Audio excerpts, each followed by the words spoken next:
Hey everyone, and welcome to a brand new video. Tonight we have 2 hours of horror stories as per usual. I hope you all enjoy them. If you do, please be sure to drop a like rating. Let's go for 1400 likes on this one.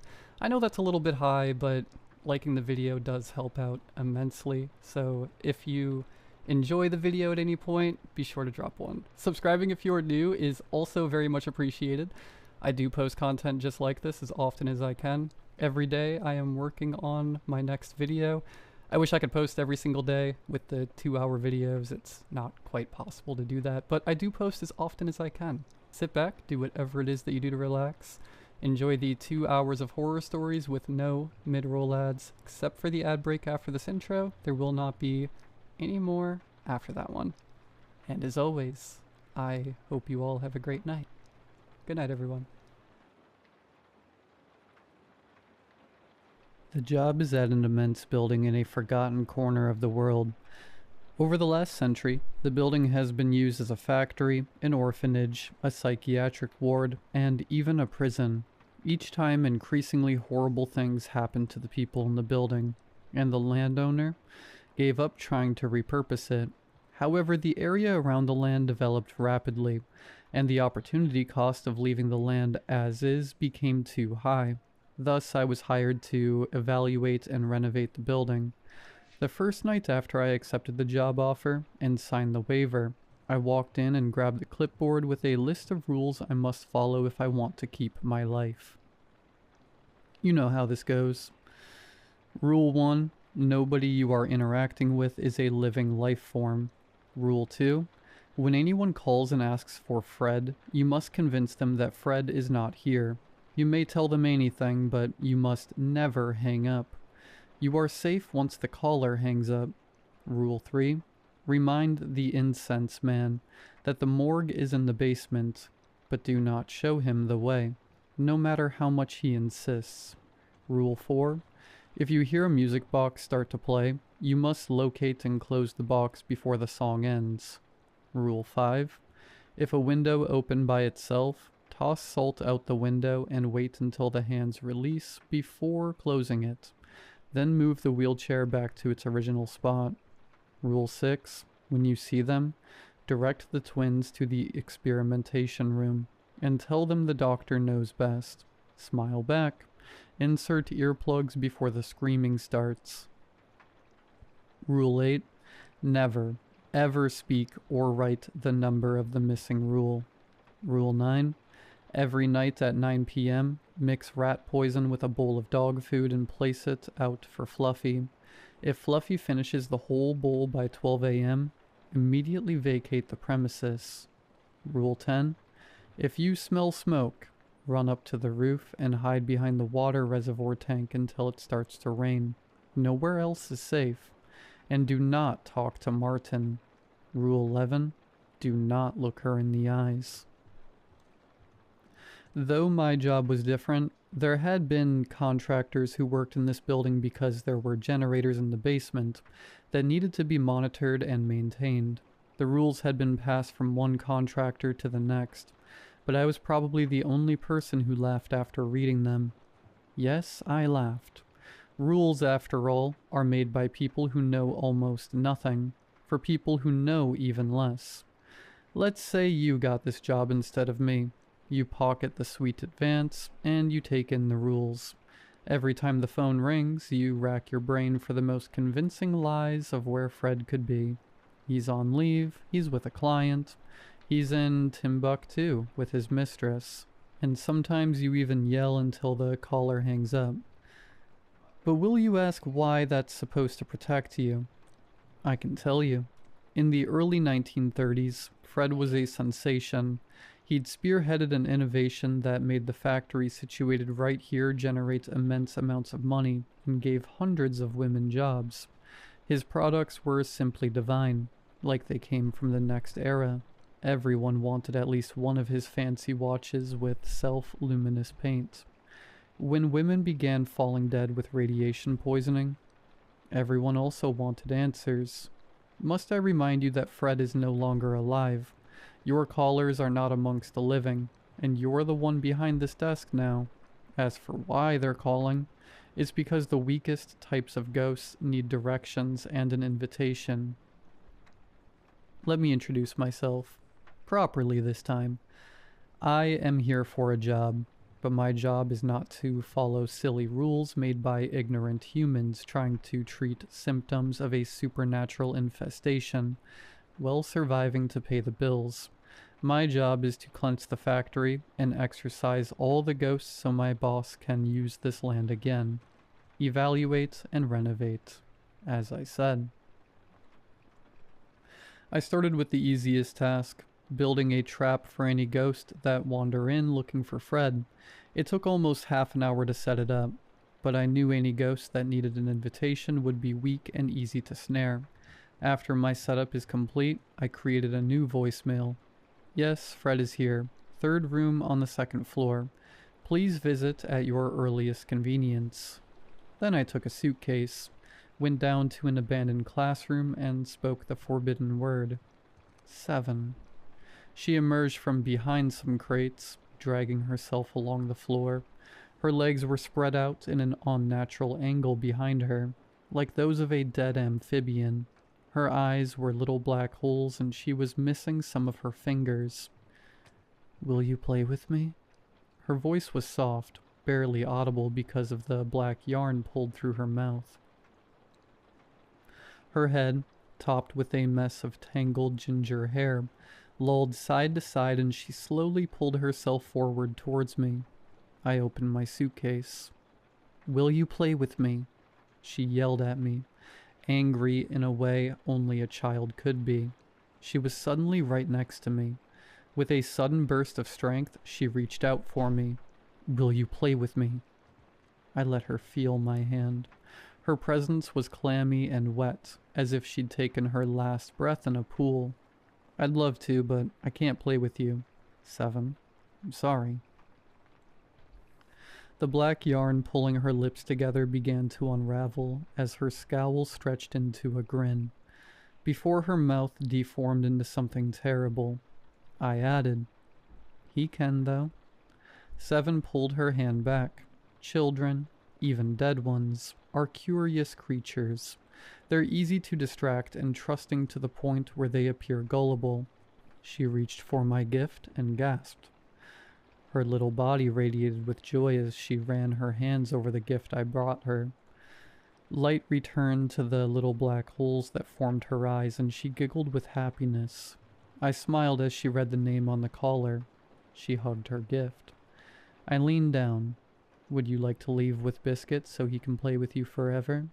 Biscuit was a beloved pet whose body still radiated with spiritual warmth. His owner took him to be cremated, but could not resist handing him over when I offered to pass down words from her dead grandmother in exchange. 7 nodded, her eyes brimming with tears, and her presence began to fade. You are so nice. Nobody has ever played with me. Nobody has ever been nice to me before. But this is not a tale of how I easily broke all the rules of the building and emerged unscathed. I knew by the time I went down the same flight of stairs 20 times that the last spirit in the building was a powerful one. She was powerful enough to manipulate the world of the living without any invitation. Powerful enough to stay and haunt this ground for centuries. Powerful enough to kill and trap the hundreds here. For once in my life, I felt compelled to follow a rule. Rule 11. Do not look her in the eyes. But I can't. I can't not look her in the eyes because my vision for dead things does not work the same way your eyesight does. Even though my eyelids were firmly screwed over my eyes, I was looking directly in her eyes. Cold washed over me, and I knew she was testing me. How easily could she manipulate my body to shiver? She couldn't. A spirit cannot take from an unwilling human because the rules of life are stronger than the rules of death. But a spirit could manipulate you to give the advantage up. The strongest spirits often knew how to manipulate you until you thought that dying was the best choice you could ever make in your life. She murmured, Your life is not yours to take, I declared. You are living on borrowed time. she whispered. I know what you did that summer. She whispered threats, an auditory invasion of shrieks and wails. Nails dug into the side of my face as she spat out my darkest secrets and laughed at all my insecurities. She'd been here long before I was even born.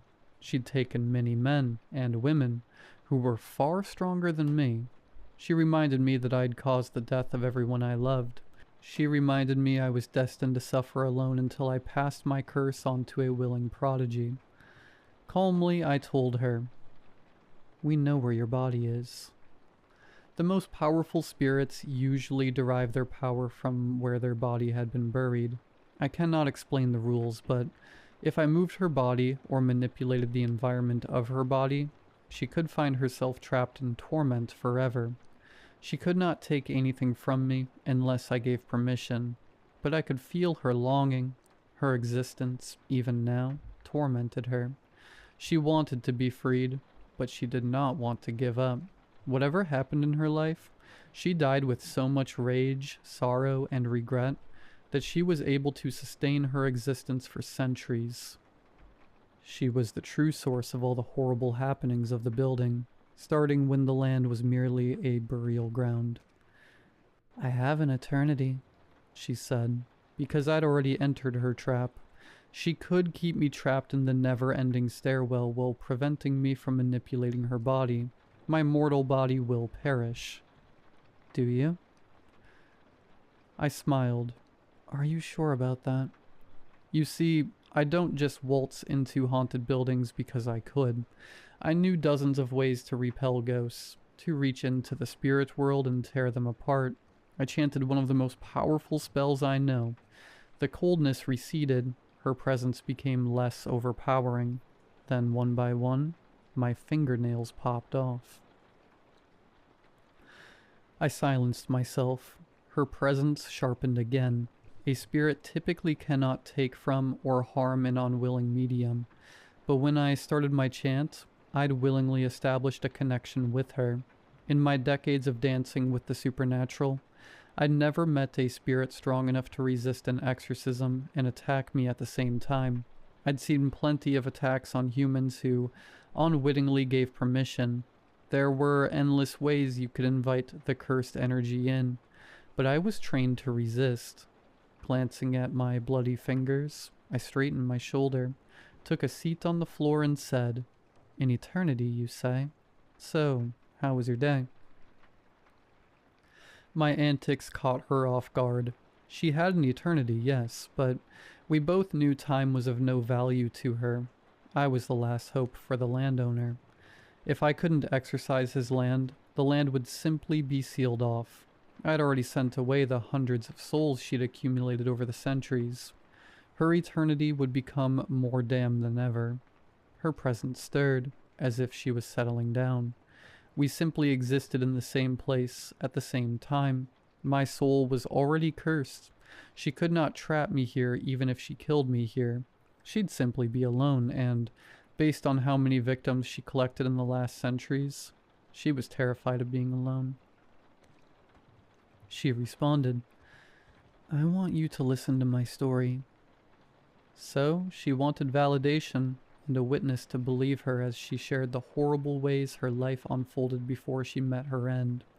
A person dies a second time when somebody says their name for the last time. Whoever she was, she'd died so long ago that even my extensive research couldn't unearth her name. Despite how calm I was, I did not have a choice. "I can't do that." Then she hissed, "And after, I want to rip out your tongue." "I will permit nothing else, but I will permit you my tongue. You must promise to leave this world." She began. Her name was Kanawa. Hours later, exactly as the clock struck noon of the next day, I emerged from the large building with blood all over my shirt. True to her words, as she was bound, she left after she finished her life story and ripped out my tongue. Contrary to what you might have thought, being the only person in this world who knew her name, her pains, her deepest secrets, and how unfair her life had been didn't make her more sympathetic towards me. I don't know if I could have negotiated and gotten away with a less damning injury, but she was certainly too powerful for me to remove by force. I texted the landowner to tell him that his building was now free of ghosts, and I threw the list of rules into the trash. I was starting to feel faint from the loss of blood, but I did take emergency medication for the bleeding, and the ambulance was already on its way.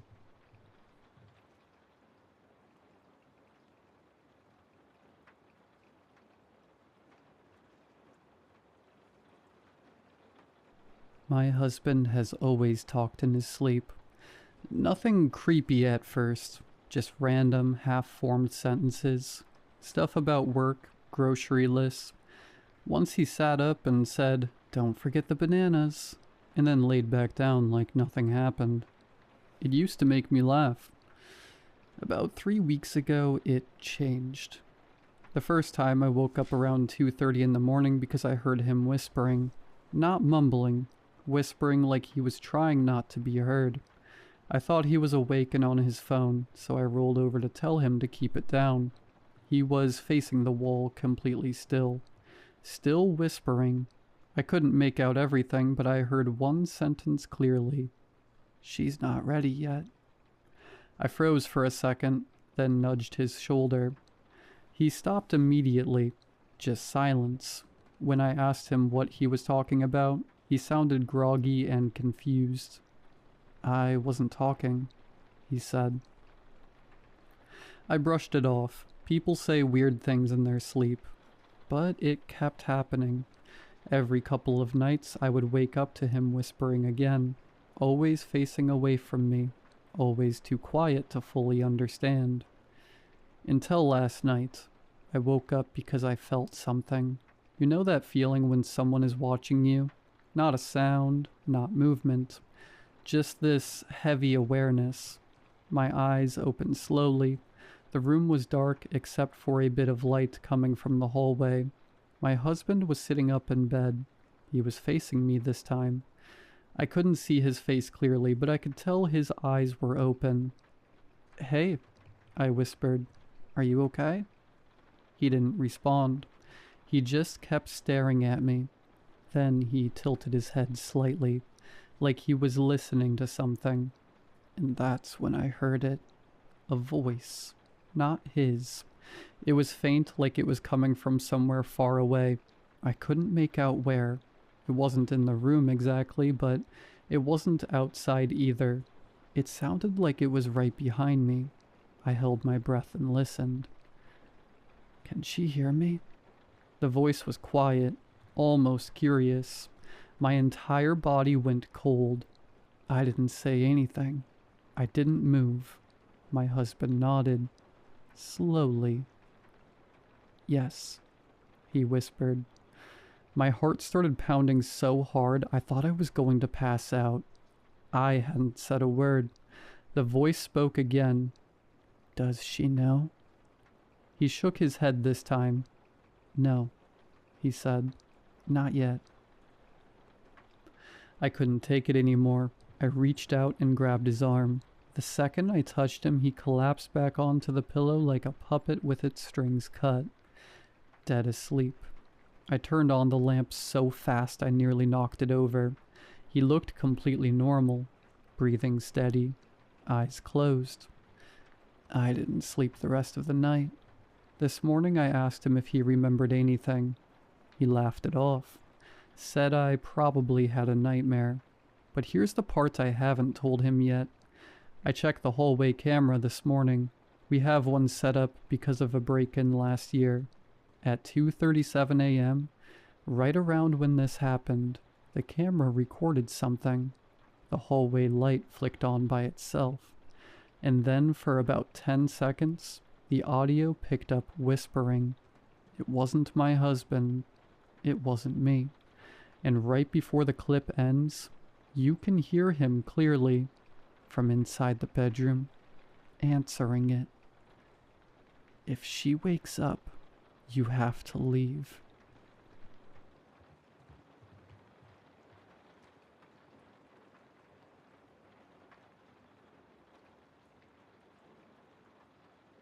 When I moved back in with my mother after her hip surgery, I expected a lot of things. I expected the smell of antiseptic. I expected pill bottles all over the kitchen counter. I expected to help her stand up, help her sit down, help her into the shower, and then pretend not to notice how much it humiliated her to need me for any of it. I expected old age to make the house smaller. I didn't expect it to make the house hungry.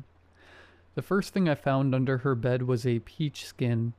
Not a peel, not a pit, just the skin, turned inside out and sucked so clean it looked almost white. I was changing her sheets when I saw it near the wall, flattened in the shadow cast by the bed frame. At first I thought it was tissue paper. Then I crouched, picked it up, and realized what I was holding. "Mom?" I said. "Why is this under your bed?" She was in the chair by the window, a blanket over her knees, looking through one of those mail-order catalogs she never bought from. She didn't even turn her head. Throw it out. That was it. No embarrassment, no confusion, no attempt to explain it. Just throw it out. Something about that bothered me more than the peach skin itself. I wish I could tell you I knew, right then, that I was in the wrong kind of story, but people normalize disgusting things for a long time before they call them frightening, especially in family. So I threw it out. The next morning I found a used bandage behind her radiator with bite marks in it. That was the first thing that made my stomach really turn. The dressing had come off her hip incision the day before. I knew that because I had changed it myself. Her surgery scar ran along the outside of her thigh, red, puckered, angry looking, held shut by a row of metal staples that made me queasy if I stared too long. I had wrapped the old gauze in tissue and put it in the bathroom trash. And now there it was, behind the radiator, unwrapped, damp in the center. One corner compressed with blunt little half-moon marks where something had bitten down and pulled. I stood there too long with it in my hand. "Mom?" I said louder this time. "What the hell is this doing in here?" She looked at it, then at me, and I saw something on her face that I misunderstood for another week. Not confusion, not dementia, shame. "I don't know," she said. "This came off your leg, so throw it out." There it was again. That phrase. Not "let me see." Not "that's strange." Not "how did it get there." Just get rid of it. By then I had only been back in the house 10 days. 10 days of helping her to the bathroom, measuring pills into little plastic cups, washing her hair in the sink because she couldn't stand long enough for a real shower yet. 10 days of hearing her thank me in clipped little bursts like gratitude itself was beneath her. 10 days of sleeping in my old room upstairs and remembering why I had left that house so fast at 18, and then never stayed longer than Christmas after that. My mother has always been a proud woman, but not in the attractive way people romanticize. Not stoic, not dignified. Proud in the mean, impractical way that makes a person insist they're fine while bleeding through a dish towel. So at first I told myself that was all this was. Painkillers, age, embarrassment. Maybe she was hiding food and forgetting it, except the things I kept finding weren't random. They were all soft. Fruit, yogurt, pudding, applesauce, bread crusts gone wet with broth or butter, a banana with tiny, worried bites all the way around it, hidden behind the laundry hamper. A crushed yogurt cup licked clean and tucked under the bed frame. The cap from her cough syrup bottle with teeth marks around the rim. An empty tube of prescription skin cream, flattened from the bottom and torn open at the end. That one bothered me almost as much as the bandage. Not because of what it was, because of how it had been used. Not squeezed, not spread, opened and consumed. And always, Always the evidence was low to the ground. Under the bed, behind the radiator, between the nightstand and the wall, in the narrow gap beside the laundry hamper.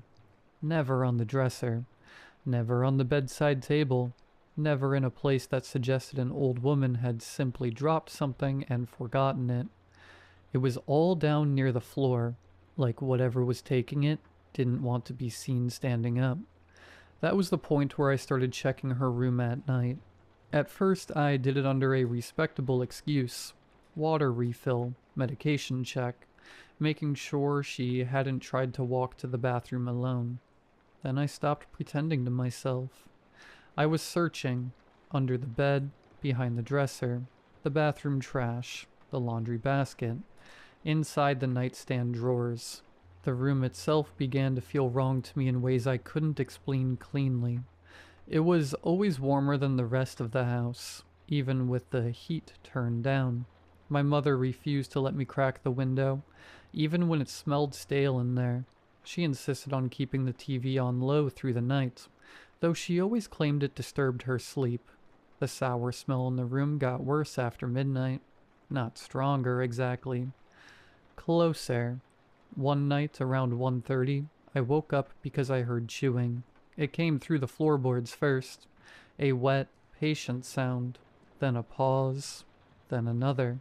Not loud, not frantic. Not an animal tearing at something. Just chewing. I lay still in bed with my heart hitting hard enough to hurt. Chew. Pause. Chew. Downstairs. I got up and stepped into the hall. The house was black except for the bathroom nightlight on the lower floor, throwing a weak orange strip across the entry hall. As soon as my foot hit the third stair, the chewing stopped. I stood there listening so hard my ears rang. Then I heard my mother's voice. Not calling out, not frightened. Whispering, too soft to catch words. Just that low, private tone people use with shy children, scared dogs, or dying men. I went the rest of the way down the stairs and crossed the hall barefoot. Her bedroom door was open about 2 inches. The lamp inside was off now, but I could see her shape sitting upright on the edge of the bed, facing the far wall. Not the room, not the door. The wall behind the bed. One arm was extended into the dark. For one insane second, I thought she was praying. Then I saw the spoon in her hand. She held it out through a narrow gap between the wardrobe and the wall, and made that same soft, soothing sound again. My entire body went cold. The spoon came back empty. I don't know if I made a sound or if she sensed me there, but she turned her head all at once, and I saw the fear in her face before she arranged it away. "What are you doing?" I asked. She looked at the spoon, then at me. "Nothing." "What are you feeding?" That landed. She did not answer. She did not ask what I meant. She did not act confused. She looked at me the way a child looks at another child who has just kicked over something secret they built together years ago. Then she said very quietly, "Go back to bed." I didn't sleep after that. I sat in the kitchen until morning and listened to the old house settle around me. The pipes, the refrigerator, the little dry clicks from the baseboards cooling. Every sound felt suspect now, not because it was supernatural, but because I no longer knew which sounds belonged to the house and which ones had been hidden inside it all my life. That morning I moved the wardrobe. My mother tried to stop me, not by shouting. That would have been easier. She pushed herself up on her cane and said, "Don't," in a tone so raw and frightened I almost listened. Almost. The wardrobe was heavier than it looked, but old wood drags loud over old hardwood. It came away from the wall with a scream of friction and revealed exactly what some part of me had already begun to dread. A panel, painted over to match the wall, low to the ground, about 2 feet wide with an old finger hole near one edge. And when I touched it, a smell breathed out through the seam. I still don't have the right words for that smell. Hot, damp fabric, old spit, medicine syrup, rotting fruit, skin cream. Human waste scrubbed but never fully erased. The smell of a life lived too near its own mouth. Behind me, my mother said my name once. Just once. In that tired voice mothers use when they know the day has already gone bad and can't be repaired. I opened the panel. There was space behind it. Not much, but more than should have been. A service gap widened over time into something a body could fit through and eventually live in. Blankets, bowls, a flashlight, pill bottles, fruit pits, old magazines, a bucket, a heap of washcloths, a child's plastic plate, a spoon, another spoon, my mother's missing skin cream. And further back in the dimness, a shape, curled, still, breathing. I lifted my phone light. It moved, not like an animal. That would have been a relief. It moved like a person who had been bent to the dimensions of a wall. One hand came first, palm down on the plywood, fingers splayed too carefully, then a shoulder, then a head tilting into the light. I saw the hands before I saw the face properly, and that made it worse. They were hands, chapped, narrow, bitten at the nails. One wrist healed crooked years ago and left that way. Not claws, not paws, not anything I could exile into another species. When the face lifted, what hit me wasn't monstrosity. It was intimacy. The shirt it wore had once been one of my father's undershirts, cut down and resewn badly at the collar. The hair had been hacked short in uneven chunks. Ointment shone in a dull smear along one side of the neck where the skin had cracked. One side of the mouth hung wetter than the other. The eyes had that dim house look. Not blind, just adapted to poor light. And behind all of that, horribly intact, was recognition. It looked at me like it knew me. Then my mother said from behind me, "That's your brother." The room tilted. No. That was all I had at first. No. She was crying now, but quietly, almost irritably, as if tears were one more indignity to manage. "His name is Noah." "I don't have a brother." "Yes," she said. "You do." The thing in the wall, Noah, made a low sound then. Not a growl, not a moan. More like a hurt little murmur caught in the throat. My mother turned toward him instantly. "It's all right," she said. "It's all right, sweetheart." Sweetheart. That did more damage than the wall did, because a hidden thing in a crawl space can still be filed under horror if you push hard enough. A mother soothing it with love pushes it somewhere worse. "What is he?" I said. Her face changed, not because she didn't understand the question, because she hated that I had asked it that way. "He's your brother." "What is he doing in the wall?" This time she closed her eyes before answering. "Your father wouldn't let them take him." That was the first clean shape of the truth. Not the whole truth, just enough of it to kill off every easier possibility. My father had been the kind of man who believed privacy could solve any shame if you enforced it hard enough. He kept ugly things behind closed doors. Broken furniture in the basement. Money problems in his desk drawer. Tears in bedrooms. Questions in children. I had never once imagined that his idea of privacy extended to a human being. But once the possibility existed, memory started moving. Not full scenes, fragments. His rule about scraping plates clean and taking food trash outside every night. His fury if I knocked on my mother's bedroom door after 10. The utility cabinet nailed shut when I was 8 because the pipes shifted. The reason my bedroom door always had to stay open at night. The sounds in the wall explained away as mice, old plumbing, raccoons under the eaves.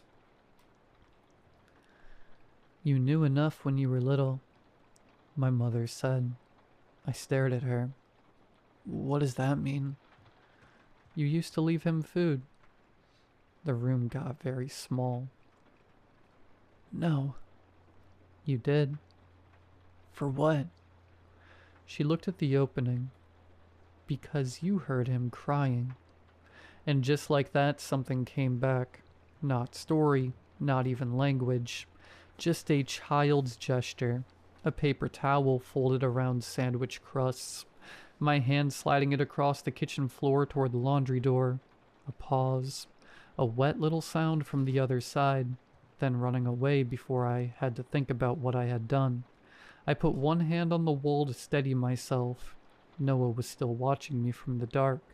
Not with hunger. Not with aggression. With a kind of fearful expectation I still don't have a clean word for. "How long?" I asked. My mother gave the answer after less than a second. "Your whole life." I called Adult Protective Services that morning. Then I called the sheriff's office. I wish I could make that part dramatic, but horror rarely becomes less degrading when other people arrive. It just gets fluorescent. A deputy, a county social worker, an EMT, then more people after they saw the wall. Noah did not come out easily. He recoiled from strangers and made those same low, broken sounds every time they came too close. He bit one medic hard enough to send blood down the man's wrist. My mother screamed then, really screamed, tried to stand, nearly fell. The social worker kept saying her name over and over in that careful, professional voice that means I am trying very hard not to make this uglier in front of me than it already is. And through all of it, Noah kept looking for her. That was the worst part. Not the smell, not the wall, not the years of bowls and bandages and damp little hidden scavenged things. The worst part was that he kept looking for her, not because she had hidden him, because she was still his mother. When they finally got him onto a stretcher and wheeled him out through the hall, he turned his head and found me immediately. And with a voice so ruined it barely counted as one, he said my name. Not Evan, the little nickname only my family used when I was a kid. That was when I understood the last part I'd been trying not to understand. He didn't just know me now. He had known me then. My mother never forgave me. Before they moved her to a rehab facility, she said exactly one thing that still wakes me up at some nights. Don't make him feel unwanted again. Again. That word did more damage than anything else. Again means there had been a first time. Again means some child version of me had done enough to hurt him that my mother still carried it. Again means I did not grow up outside this secret. I grew up shaping around it. I cleaned out the house alone that summer. Once you know what a house has really been used for, every object in it turns witness. The extra canned peaches in the pantry, the duplicate ointment purchases in old pharmacy bags, the baby monitor with tape over the speaker light, the cut-down undershirts in my mother's bottom drawer, the washcloths hidden behind the water heater, the scratch marks on the inside of the wall panel, the stack of children's books in the crawl space with the corners chewed off, and in a shoebox behind my mother's winter clothes. One Polaroid. 2 boys on a kitchen floor. Me, maybe 7. The other one smaller, thinner, turned toward me. Not a creature, not a shame, just a child. My brother. I sold the house in August. That sounds cleaner than it felt. On paper, the hidden wall space had been reported, opened, documented, sanitized, and sealed. The county had done what counties do: correct the structure, filed the forms, converted horror into compliance. Paper means nothing. I moved back into my apartment and tried to resume my life. For a while, I almost believed I had. Then one Sunday, I bought peaches. I set 4 of them in a bowl on the kitchen counter, took a shower, and came back to find 3. I stood there dripping onto the tile, staring at the bowl. Maybe I had miscounted. Maybe one had rolled. Maybe I was already worse than I thought. Then I heard the sound from the hall closet. My water heater is in there. Old building. Pipes click and knock sometimes. That wasn't it. It was soft, wet, chewing. I did not move. I stood there barefoot and half-dressed, staring at the low-veered closet door, while the sound went on for maybe 5 seconds. Maybe 20. Long enough for my entire body to understand it before my mind did. Then it stopped. A second later, something tapped once against the inside of the door. Not scratching, not banging, just one careful tap, like it knew I was there and didn't want to startle me. And then from behind the slats, I heard a voice try my childhood nickname again. Not cleanly, not fully, but close enough. Close enough that my knees nearly folded. I don't buy peaches anymore. I don't leave food in the sink overnight. I don't shut my bedroom door all the way. And every few nights, no matter how much I tell myself I'm imagining it, I still wake up listening for the sound of somebody chewing in the walls of a place I thought was finally mine. The worst part is not that I hear it sometimes. The worst part is that part of me still listens for whether it sounds hungry.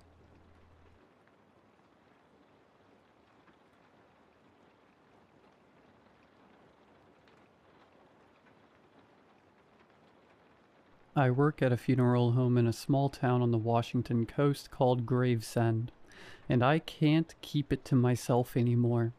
This place is different, not in the way people usually mean when they say haunted or creepy, but in a quieter, stranger way that settles under your skin if you spend too much time here. Things happen at this funeral home that don't make sense. It was small things at first, like a misplaced file, an odd sound in the preparation room, or flowers arranged differently than I remembered. Then there's the bigger things that make me question whether the dead are actually staying where we put them. I've started writing these stories down. Maybe it's to keep track before I forget, or maybe it's to prove that I'm not imagining it at all. If you haven't heard of Gravesend, that's normal. Most people haven't. The town sits on a thin stretch of land between the ocean and the ocean cliffside where the highway eventually runs out and turns to gravel.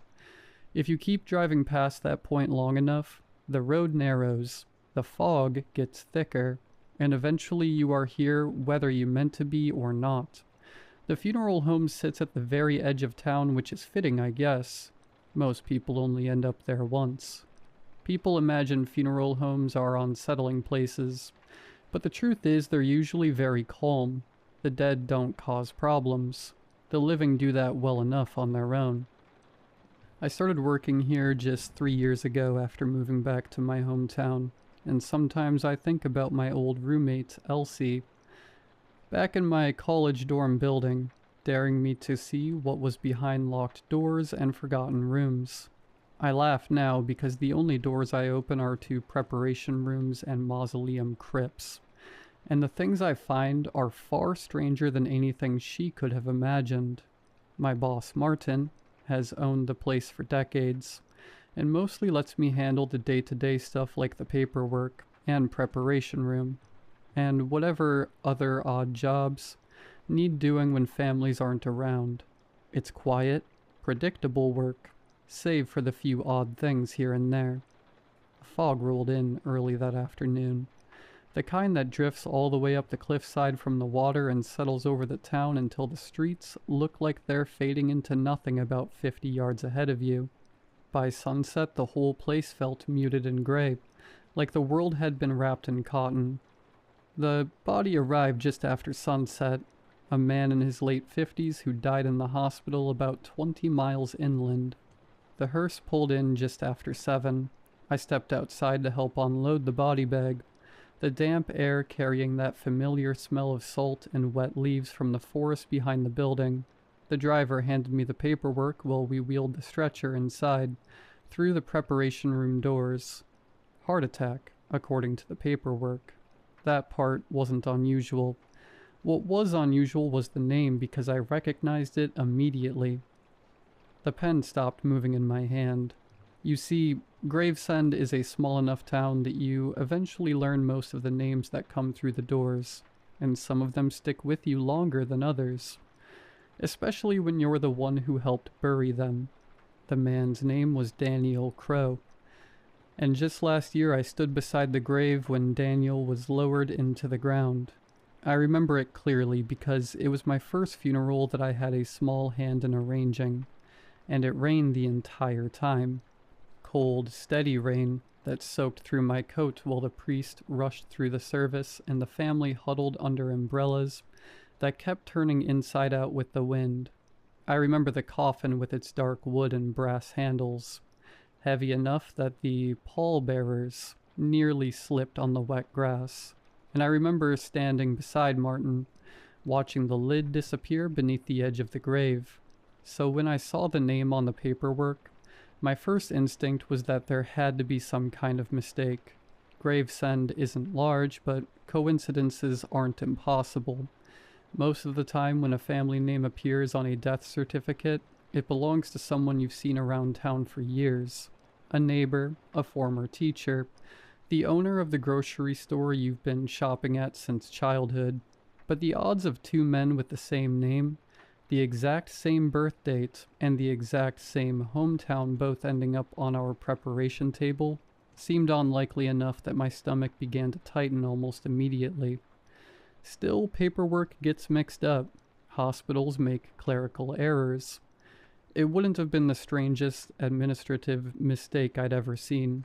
I stood there for a while looking at him.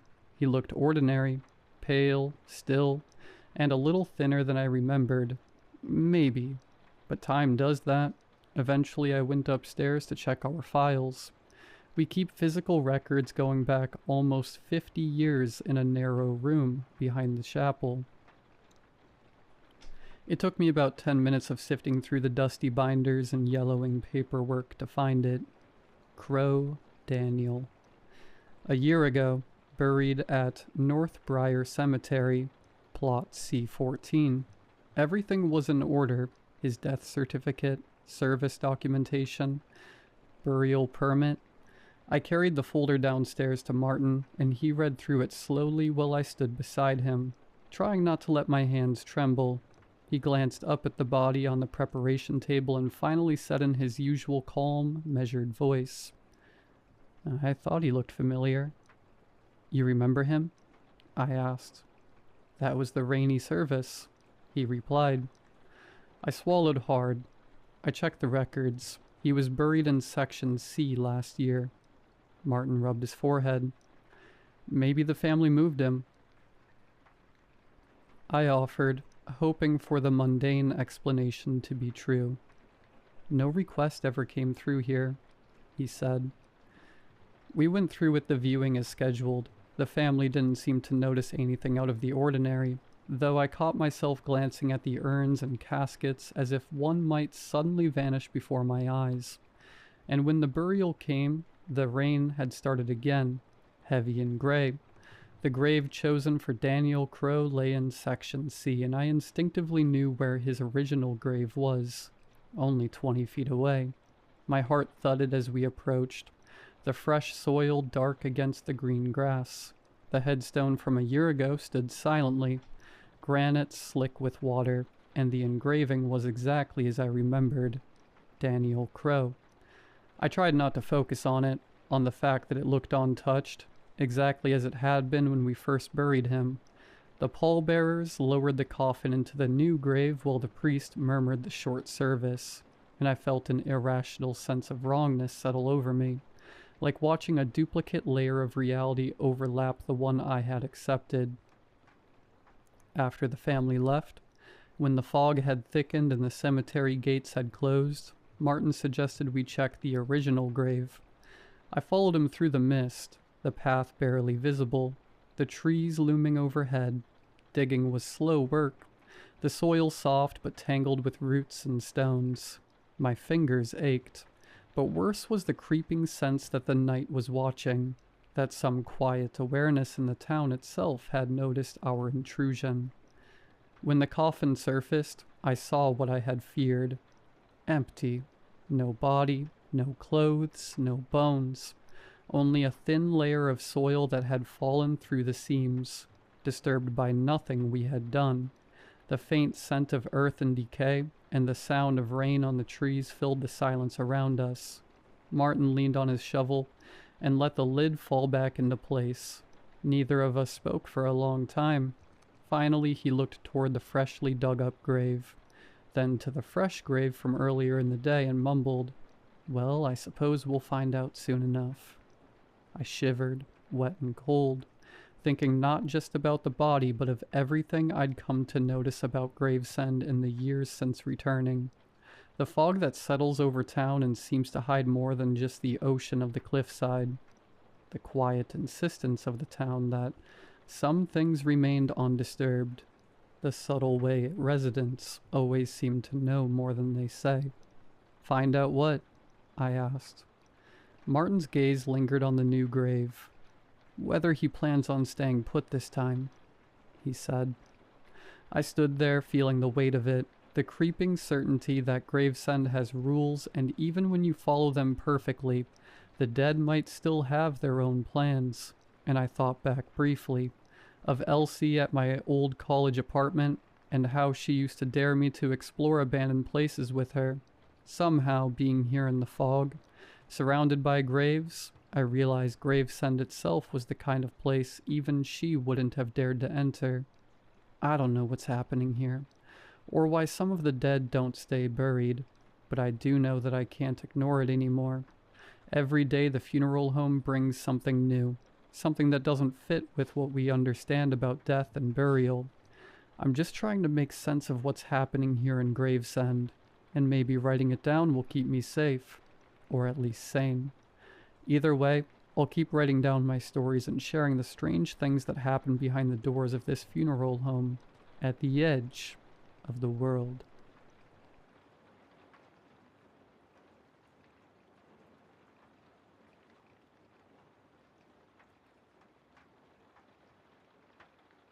I grew up without siblings. Back then it was just me, my mom, and my dad in our home in the rural area around Detroit.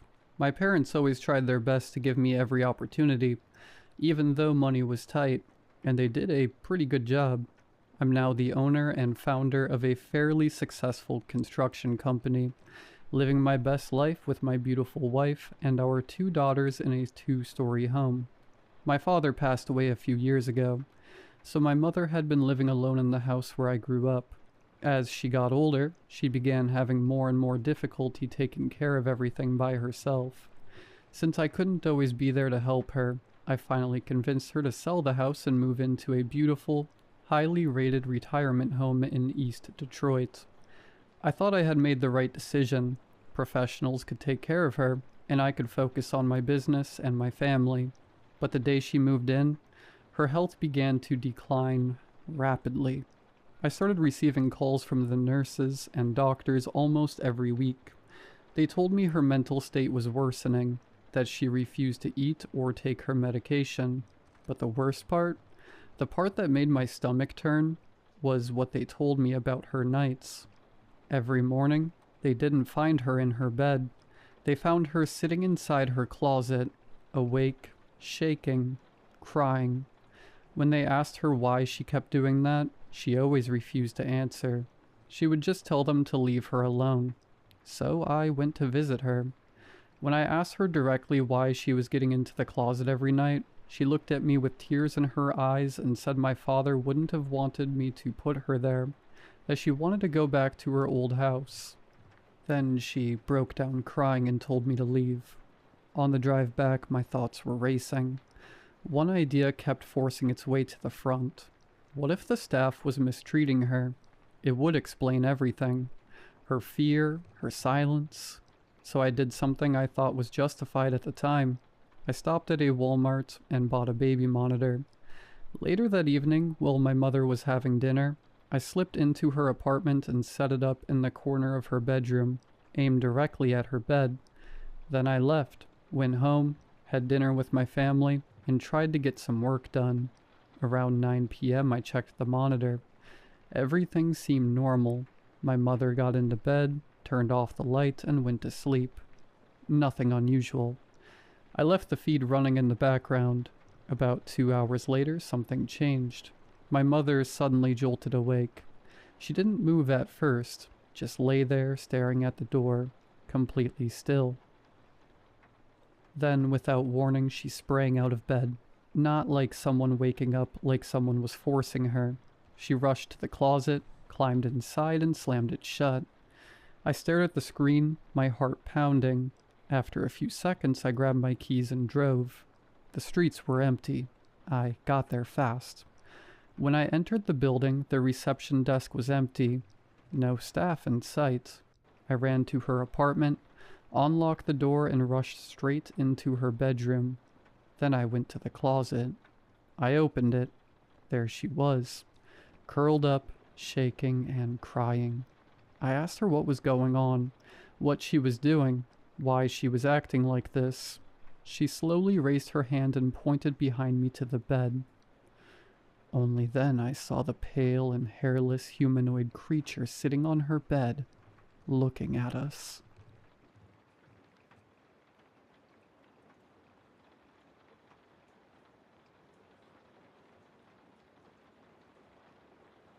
I didn't plan on becoming a diver. Not really. It was one of those things you fall into because the thing you actually wanted doesn't fall back, no matter how long you wait for it. I kept thinking something would open up eventually, something closer to what I studied, but nothing ever did. I wanted to cook, a real kitchen, the kind where everything is loud and hot and fast, where people shout your name like it matters. I studied for it, finished the course, even got good enough that my instructors told me I had a chance if I stuck with it. But chance doesn't pay rent, and restaurants don't hire people who don't already know what they're doing. Every place I applied to wanted experience. Experience needed a job needed experience. It loops like that until you either get lucky or give up. Bills don't wait for either. So I took what I could get, something steady, something that didn't ask too many questions. It wasn't what I imagined doing with my life, but it paid enough and it came with training. And what I got was underwater maintenance. I'm telling you, it's not that bad. That's what Rico said my first week. We were sitting on the edge of the dock with our legs hanging over water that looked darker than it should have been, even in daylight. It smelled like rust and fuel. Like something that never really washed away no matter how often the tide came in. You just clean? I asked. Yeah. That's it? That's it. He said it like it was obvious, like I was overthinking something simple. I looked down at the water again, watching the way it barely moved. Just small ripples tapping against the wood. Under there? I said. Rico shrugged. Where else are the barnacles gonna be? The job sounds simple when people explain it. Hull cleaning. That's the official term. You scrape off barnacles, algae, and whatever else decides a ship is a good place to stay. It keeps the vessel moving efficiently, reduces drag, saves fuel, all that technical stuff that matters to people who never have to actually go down there. But no one tells you what it feels like to be under something that big.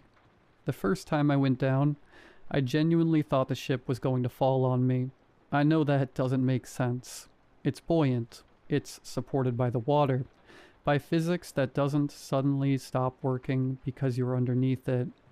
But none of that matters when you're there. looking up at something that stretches farther than your light can reach. It doesn't feel like it's floating, it feels like it's hanging. And the longer you stay under it, the more it starts to feel like it's just waiting.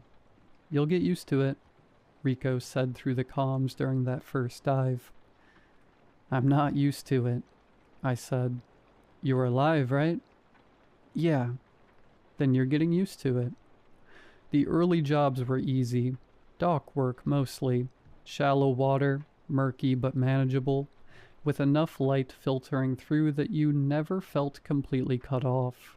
You always had a line, always had a clear path back up, always knew where you were. You scrape, you move, you come back up. Routine. Routine matters more than people think in this kind of work. When everything around you is dark and unfamiliar, it's the only thing that keeps your head from drifting somewhere it shouldn't. You hold on to it because it's the only part that still feels normal. It keeps you grounded when nothing else does.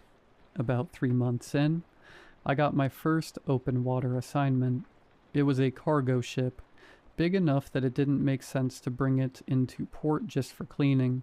It stayed anchored offshore, far enough that the water changed color before you even reached it. Why not just dock it? I asked. Rico laughed. You know how much that costs? No. Exactly. The captain's name was Alvarez. He didn't look like a captain, not in the way you expect. No uniform, no polished shoes. Just a worn shirt and a face that looked like it had spent years staring into sunlight and squinting through problems. You the new guy? He asked. Yeah.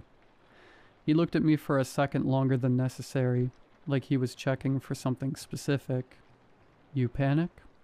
No. You lie. I hesitated. He smiled just a little. Good.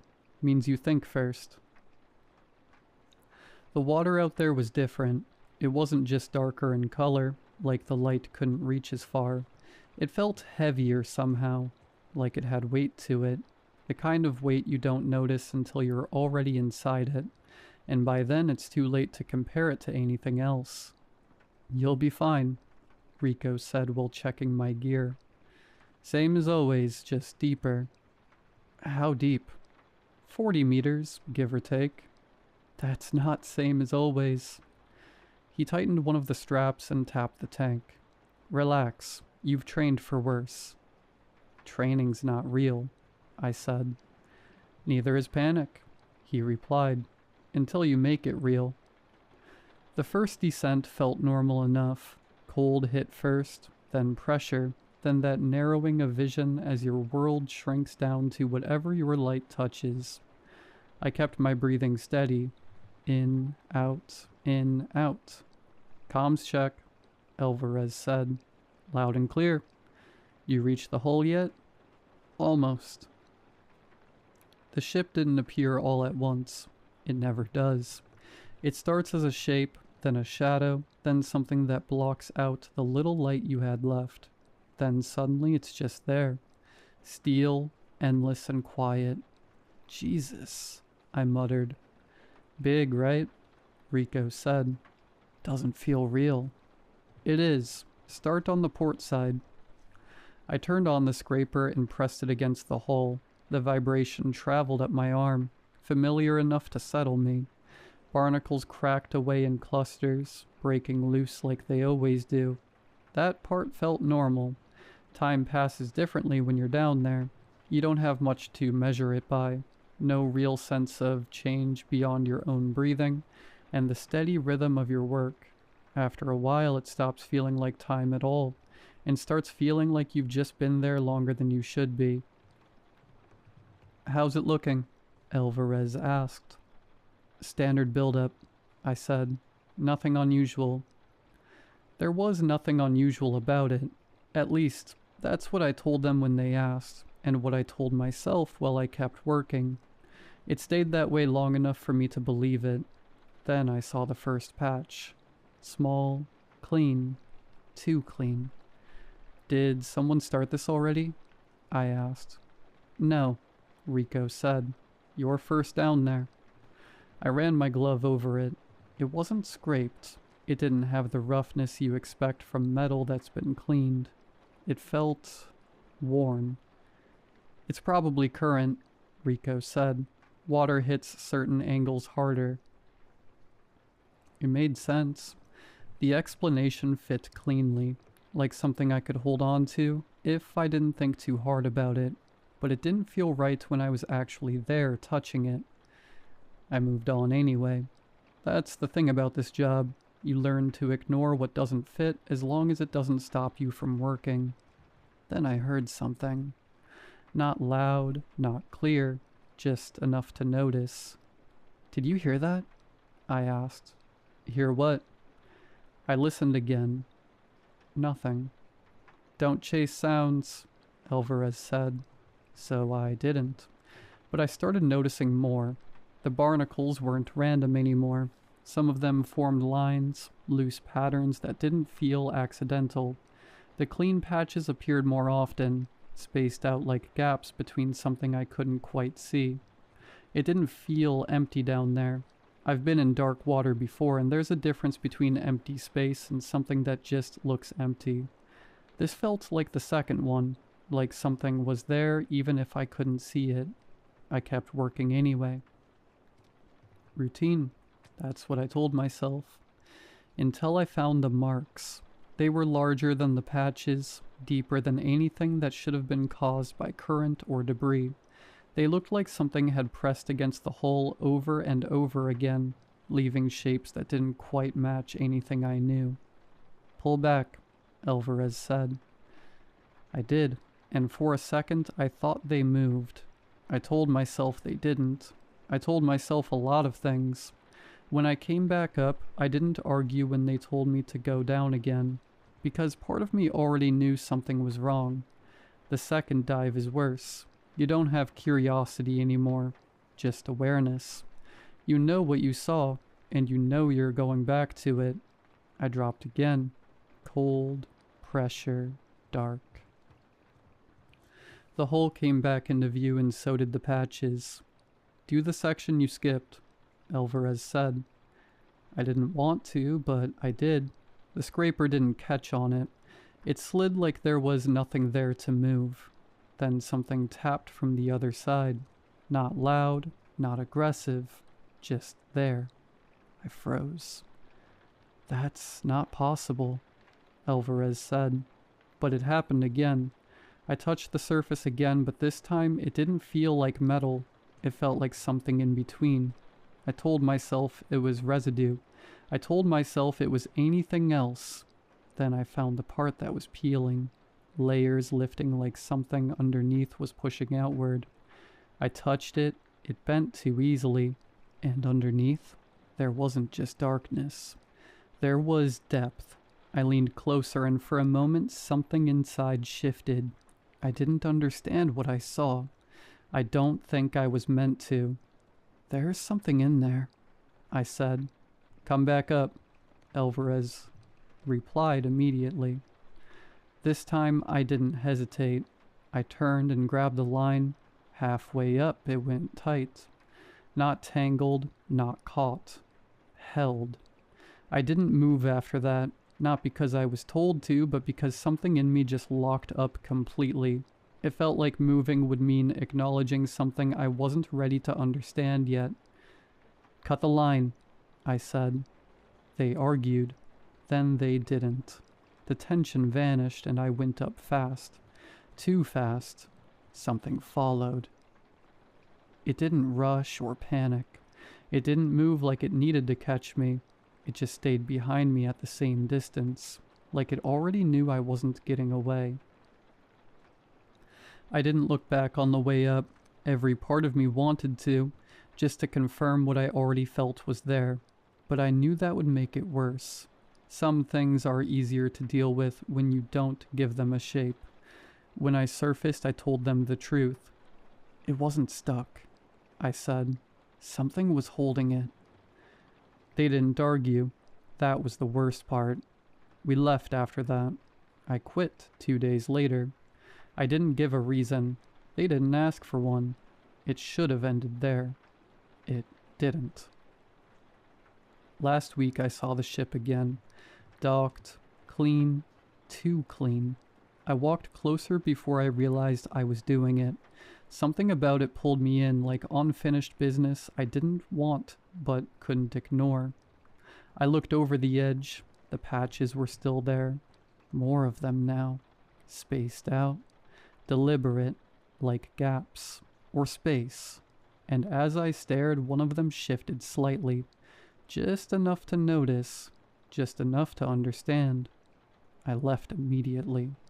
I haven't gone near open water since. But sometimes at night, when everything is quiet, I still hear it. Not tapping, not knocking, just there, at the edge of hearing, like it's still holding on to something. A thought that the ocean is not empty as it seems.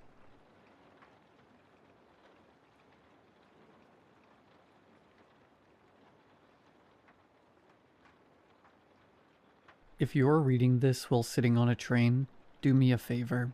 Put your phone down for a second and tell me what it smells like around you. If it smells like an old rotten rag from some damp basement, read this. My coworkers, my friends, even my own kids. Nobody's listening. Especially my youngest daughter.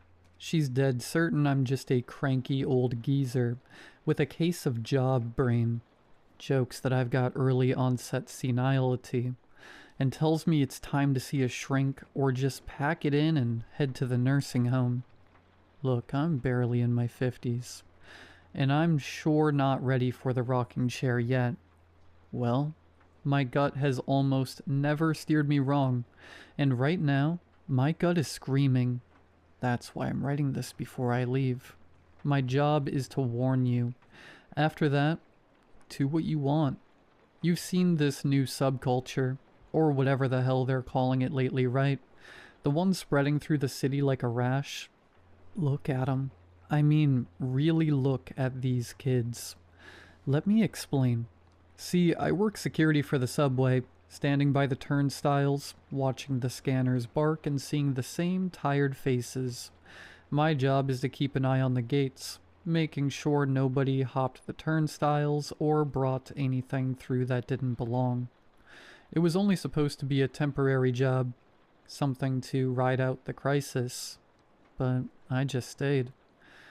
The time at the gate is only one part of my routine. We rotate. 1 hour you're on the frisk. Then you head to the back room to go blind staring at a grid of 30 cameras. Then you're out on patrol. Back and forth, pounding the pavement. Whole day on your feet. By the time I get home, my soles are throbbing like a train ran over 'em. I've even got a ritual. Get home, first thing I do is shove my feet into a bucket of ice water. Without that, you ain't standing up the next morning. I buy expensive boots. I shove orthotic insoles in there. Never cheap out on that. But don't mind my whining. The pay is decent enough. I'm not gonna buy a gold toilet or something. But it covers life in this meat grinder. I even took my wife on a real vacation every year. She would have believed me. Or at least she'd have listened. She always listened. I still carry her old Polaroid around. She's always with me, even though she's been gone for many years. Nancy is watching me from above, keeping me safe. I know it. Anyway, I'm rambling again. Point is, there are perks to being stuck underground. You find them after a while, like the sounds and the smells that used to drive me nuts. I grew to love them. That cocktail of creosote and ozone, hot metal and the human soup. Cigarettes, sweat, perfume, cheap food, and all the rest. I learned to love the stink, even if I don't notice it much anymore. And I like people watching when I'm in the mood. Keeps me from dying of boredom. And hey, it's part of the job, noticing the little things. Like predators, I can spot them from a mile away. They try to blend in, acting casual, but I see what they're up to. I see the way they eye someone's bag. their pockets, or how tight a person is clutching their phone. They're looking for the soft spots. The office drones, too. They're exhausted, shoulders slumped, all wearing the same drab rags, always in a rush. Their bosses, though? They've always got better shoes and this calmer air about them. They look at me like I'm a piece of furniture, if they look at all. Tourists and locals, I snap 'em like twigs. Especially, I like watching the kids. Even if I don't get 'em half the time. The fashion is weird, sure. I've watched the clothes and the hair change for years, but some things stay the same. They want to rebel, to show they're different. They think they won't be standing here 20 years from now with a bad back and shot legs. God willing, kid. God willing. The most consistent thing is seeing the little groups. You see a pair and you know. Yep, those two are in love. You can tell instantly. It's like the crowd and the stinking subway just vanish for them. Anyway, enough of the sappy stuff. I just wanted you to understand that I've been looking at crowds for 23 years. Every day. I know how to spot details. Even the tiny ones. Usually it's all quiet. Most people are just buried in their phones. Business as usual. But about 3 weeks ago, this kid caught my eye. Walked alone. I clocked him immediately. Mostly because of his threads.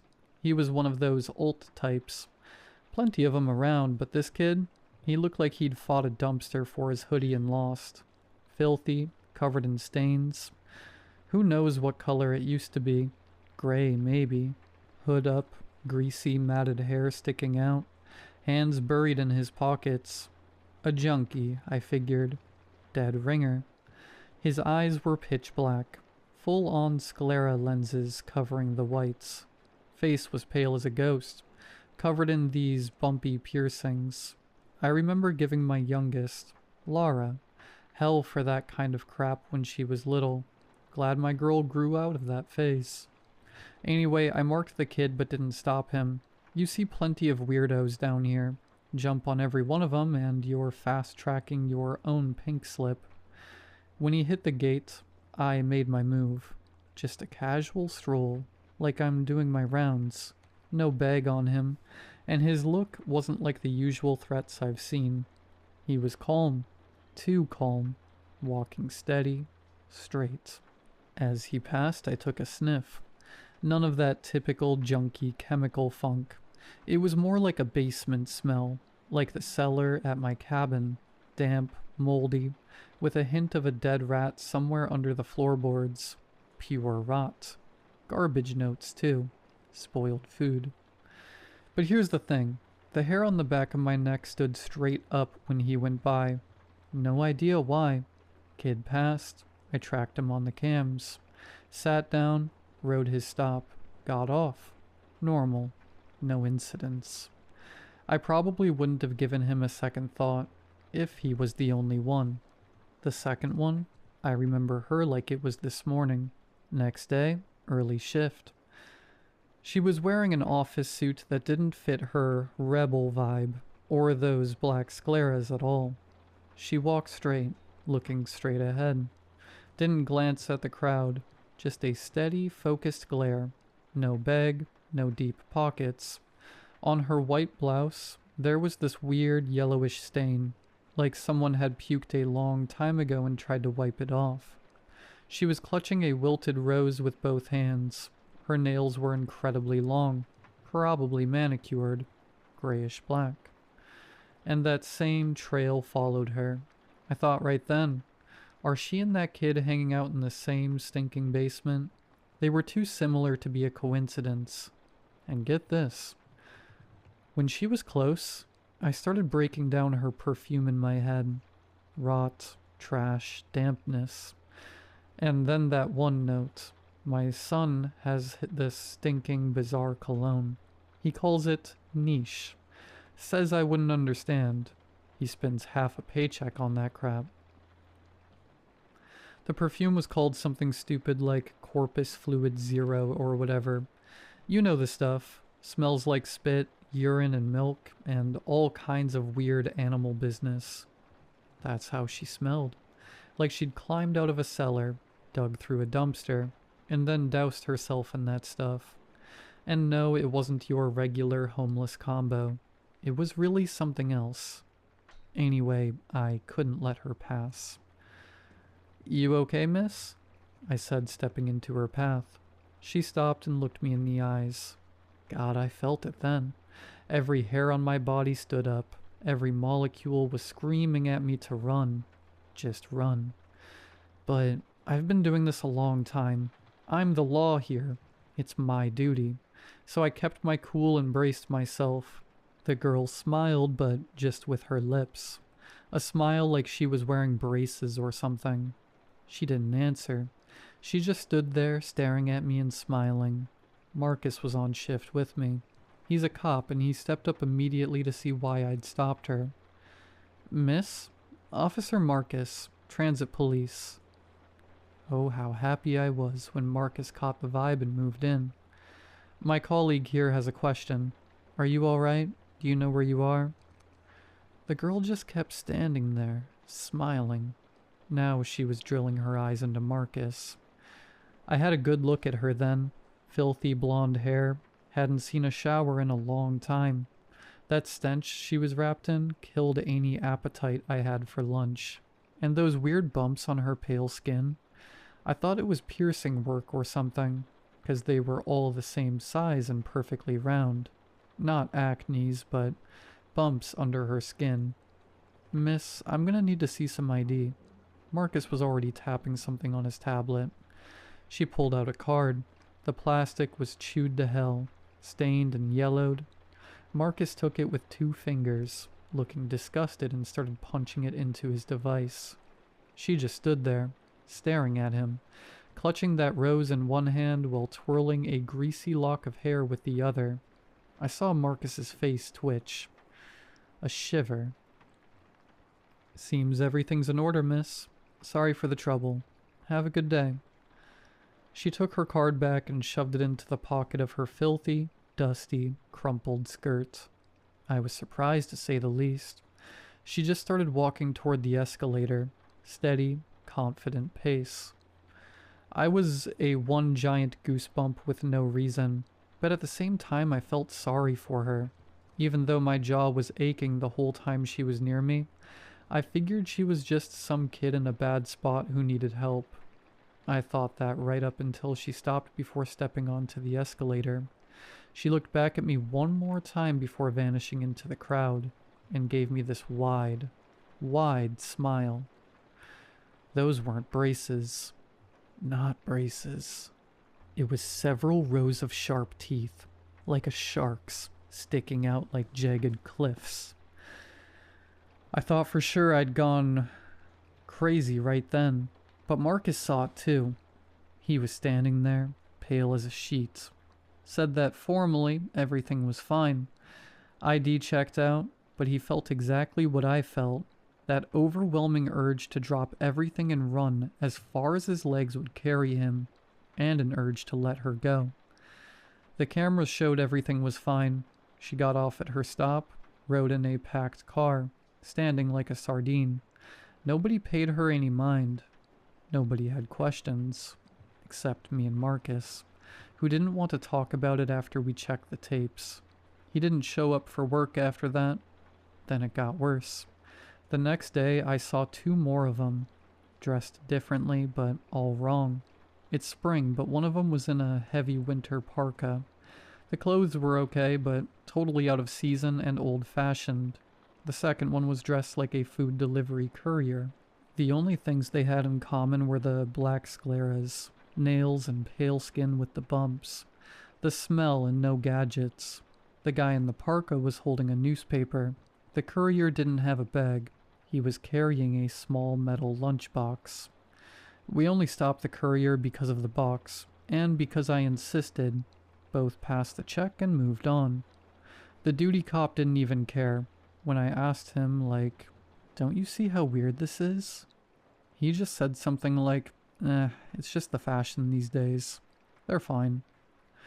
The other guys on shift looked at me like I was a moron too, whenever I tried to bring up the weirdos, especially the younger ones. Chill out, man. There's freaks everywhere now. It's just a trend. Yeah, a trend. The guy with the lunchbox, there was a raw chicken leg in there. And that newspaper, it was a vintage original. From back when I was a toddler getting smacked by my mom for being picky and not eating my spinach. That's when I realized either I'd totally lost my mind, or everyone else had. And meanwhile, there was more of them every day. Groups of them now. I started calling those creeps basementers, because of the paleness and the stink. The basementers always walked with purpose, always carrying something weird or hiding their hands in their pockets. The men and women all had the same long nails and stuff, and that horrible feeling that was driving me crazy. Run, run. I took sick leave. I couldn't do it anymore. I called my kids, told them everything straight up. You know how they reacted. Said they'd drop by during the week to check on me. Told me I needed to rest or get my head examined by a professional. And I would have gone to a shrink right away, but then my coworker, my regular relief, messaged me. We don't talk much, but he tracked down my number somehow. Turned out he saw it all too. And it was driving him insane too. He said he quit because something inside him was screaming to get out of the city. He babbled about some prophetic dream. Said his grandma was some kind of seer and he's got the sight too. And his gut told him that whatever this thing is, it feeds on the big city. And it's spreading fast. Faster than that whole 2020 mess did. I was exhausted. I decided we were both crazy. Me and my buddy. Felt relieved at the same time because I wasn't alone anymore. But in the end, I went to the shrink. And on the way there, I saw maybe 20 of those basementers in the crowd. I accidentally locked eyes with one of them. Usually they just look straight ahead if you don't touch them. They don't do anything and don't pay attention, but this one looked. I nearly messed my pants. He stopped, put a clawed finger to his lips in a shush gesture, and smiled with that jackal's mouth of his. And then I saw what he was holding. I ran. I made it to the doctor's office, and he prescribed me some sedatives. Said at least I wasn't hallucinating, 'cause he sees 'em too. The weird kids with the weird fashion. Said it's nothing to worry about. Fashions change, and the city's always full of strange people. Well, at least I know there's no point in going to the cops. They'll just turn me away too. Besides, my instincts are screaming that I need to leave now. Time's running out. I don't know what's next. I've been blowing up my kids' and friends' phones. Some of them listened, promised they'd at least head out to the country for the weekend if they can. My kids said they'd come too. We aren't that close, but they're my kids. If they don't show up, I don't even want to think about it. I'm finishing this message now. My bags are packed. I'm catching the first bus to my place in the countryside, and I suggest you do the same. Or if you still think I'm just some burnt-out fart losing his grip, at least take a good look at the people around you in the crowd. Even if they look perfectly normal, make an effort. Look closer. Take a sniff. See what they've got in their hands. Like that guy in the crowd when I was on my way to a dock. In his thin palm, with those long, black, sharp fingertips, he was holding an old Polaroid, the one that went missing from my uniform pocket a couple of days ago. The photo was of my old lady, rest her soul, the one I took when we were at the beach. That light beige dress. She was holding a rubber ring she used to take to the beach, posing, flashing me a peace sign with 2 fingers. Fingers looking like long black claws. Well, you know how it is. On that old photo, she looked very fashionable, very trendy for today. Take care of yourselves, guys, and seriously, get out of the city this weekend.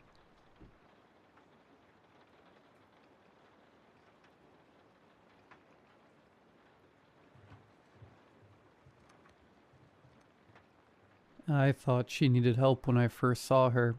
It was my first time backpacking on my own.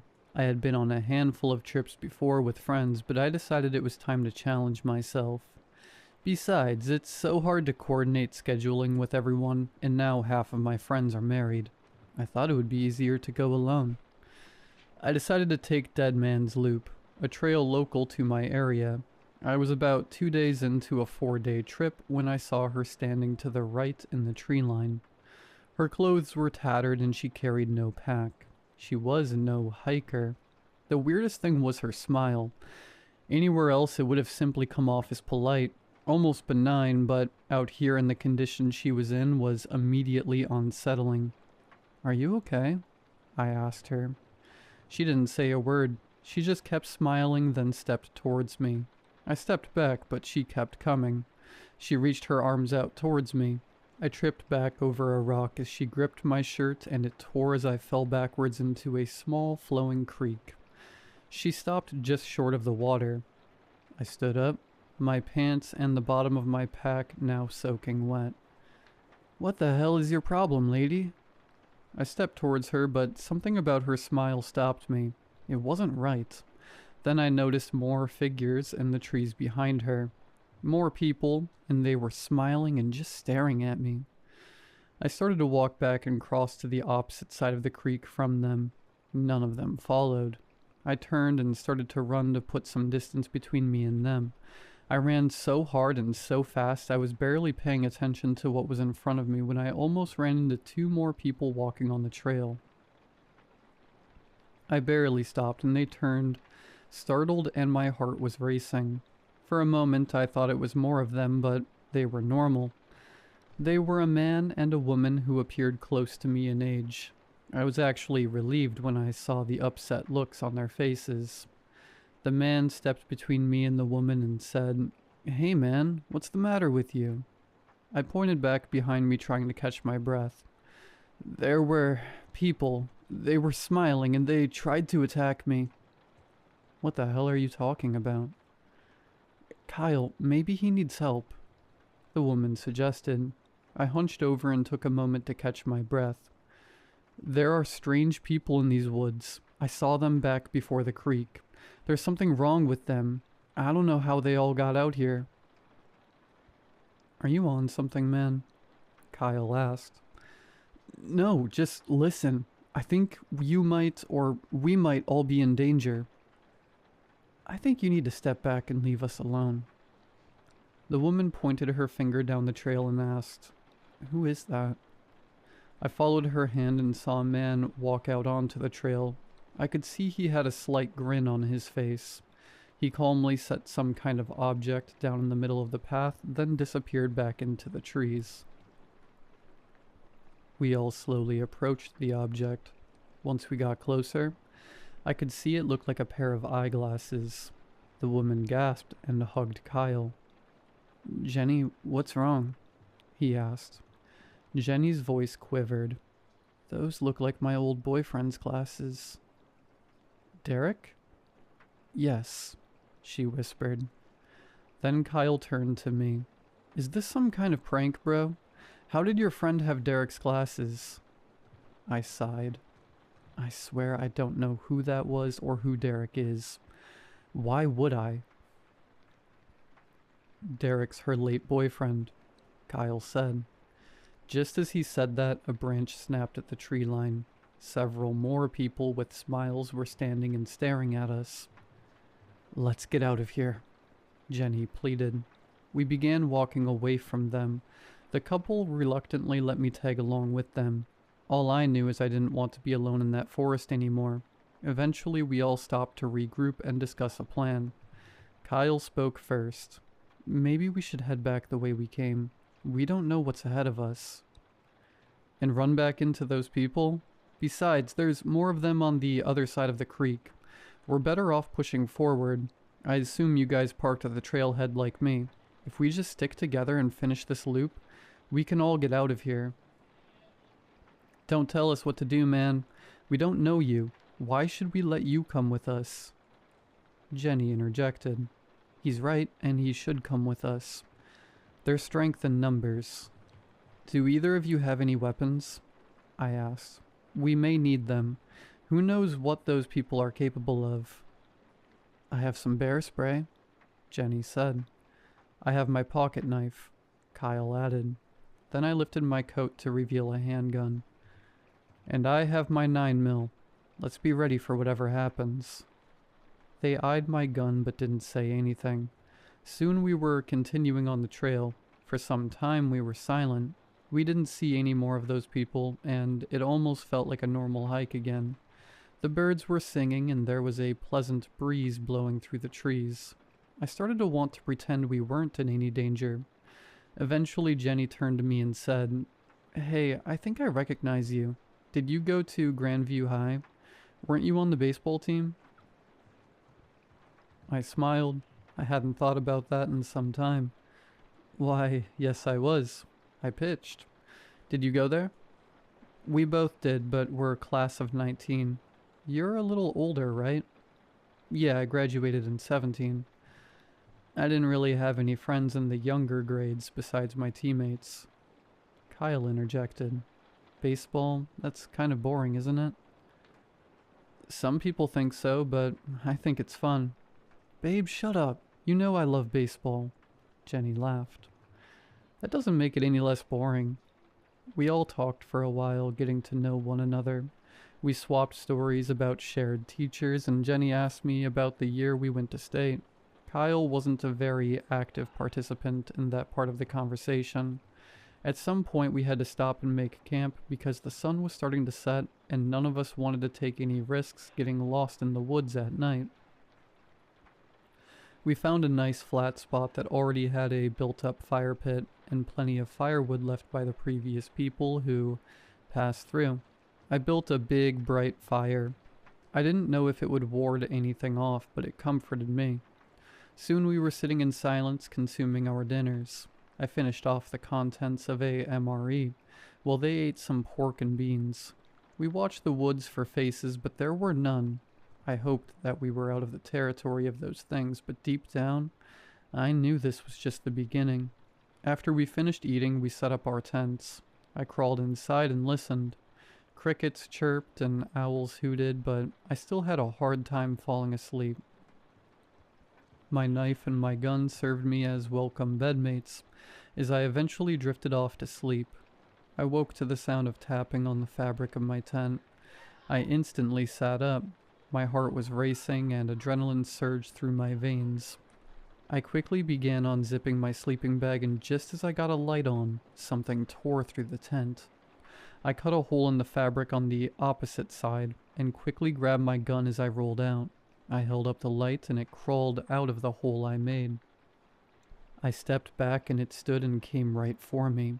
It looked like a normal person, except the grin, which was the same as the rest. This one looked like a man. I held up my gun and fired 3 shots into its chest. It barely flinched. I backed right up to the other tent when I heard Kyle's voice.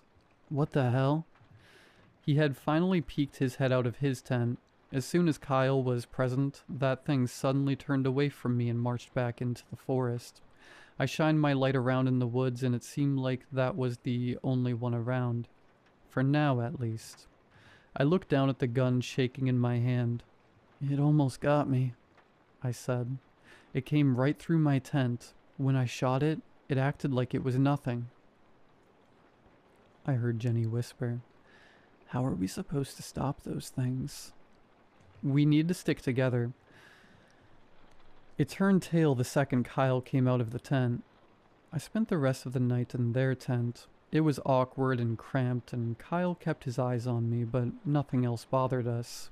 By the time the sun rose, I was still exhausted, and we still had at least one more night out there. There wasn't any sign of the one that attacked me the previous night, or any of the other ones.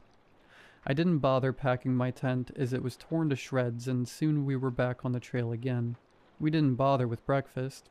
I think all of us silently agreed that we'd rather be out of those woods sooner rather than later. We all talked very little. We never felt like we were alone. The sightings were gradual at first. We would see one occasionally walking in the distance or hear a branch snap behind the brush, but for some time they kept their distance. Then they would stand in the tree line. They were almost like trail markers or road signs pointing the way. We tried our best to ignore them and stay close to each other. Kyle was always in the middle. After some time, we saw another standing in the middle of the path. This one appeared to be a young man close to us in age. Above its smile, it wore glasses, and it took me a moment to recognize, but they were the same glasses we had found on the trail on the first day since this started. Jenny immediately froze. Her voice was barely audible. "Derek?" Suddenly Kyle began stomping right towards it. His fist was balled, ready to hit it. "Get out of here, you freaks! Stay the hell away!" It started to step back into the woods as if inviting him to follow. I ran after Kyle, grabbing him by the shoulder in an attempt to stop him. All I received in return is an elbow to the nose. My eyes were watering, and for a moment my head was spinning. I could already feel blood pouring out of my nose. By the time I recovered enough to look up, I could see Jenny standing between Kyle and the false Derek. It stood grinning just a few feet behind her, but it was as still as a statue. There were tears in her eyes. "Please, Kyle, stop. I need you. I know that's not the real Derek. Please stay with me." Kyle looked at her and slowly his fist began to unball. As he did that, the thing calmly retreated back into the woods. "I'm sorry. Just seeing it wearing his face makes me so angry. He was my best friend too." Then he turned to me and said, "Oh, and sorry about your nose, man." I shrugged. We continued on. Kyle and Jenny held hands as we walked. Eventually we stopped to have lunch. I sat close to them as I had to be, but was by myself as I ate. To my surprise, Kyle sat down in front of me. At first he didn't say anything. He just watched me while I watched the forest. He broke the silence first. "Hey man, sorry I've been a bit of an a-hole. I swear I didn't mean to elbow you. I just get so defensive of Jenny. To be honest, sometimes I think she'll find someone better than me." It's all good. Don't worry about it, and I'm sure you two are great together." I didn't know what else to say, but he kept looking at me like he expected me to say more. Eventually he spoke. "I remember you too. We actually had a class together. We both took Spanish together." I couldn't remember him for the life of me, but I said, "Oh yeah, Mr. Floor's class. That's right." He smiled. "Yeah, we sat in the same cluster. You were always talking to Melissa. Do you still talk to her?" I remembered Melissa, but she was about the only thing I remembered. Not since before she had her kid. That's too bad. Our conversation ended as Kyle noticed something behind me. "What is that?" he asked. I turned to face what he was looking at. Just underneath a rock on the trail was what looked like a photograph. He walked over and picked it up. "Hey man, what is it?" I asked. He didn't acknowledge me at all. He turned and beelined straight towards Jenny. There wasn't an ounce of affection for her on his face. He held up a Polaroid for her to see. Her face went pale and I managed to see it over her shoulder. It was just a picture of Jenny in a bed with another man, and judging from her haircut, in the photo, it was recent.